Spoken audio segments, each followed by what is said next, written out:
How to change time and date on Mac. Hello everyone, welcome back to our channel, and in this video I'm going to show you how you will be able to change time and date settings in your MacBook. So first of all, just simply click on the Apple icon at the bottom right, at the top left hand side corner of your screen, and from there just simply go to the system settings option. Simply tap on it, and over here under the system settings just simply go to general, and over here just simply tap on date and time. And now you will see that there are different options that are available that you can choose, and you can change the time and date as per your location and wherever part of the world you are living in. So for example, I want to change my date and time both.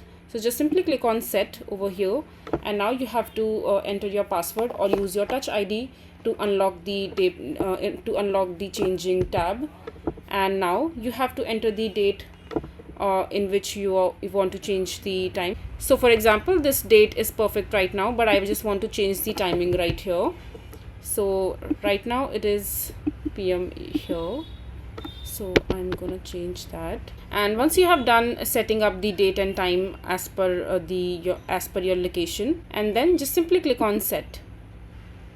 And yeah, now you are done. So this is basically how you will be able to change your date and time on your MacBook. I hope you find this video to be helpful. So that is it for this video. If you find this video to be helpful, make sure to hit that like button and don't forget to subscribe to our channel for more such informative videos, and I'll see you the next time.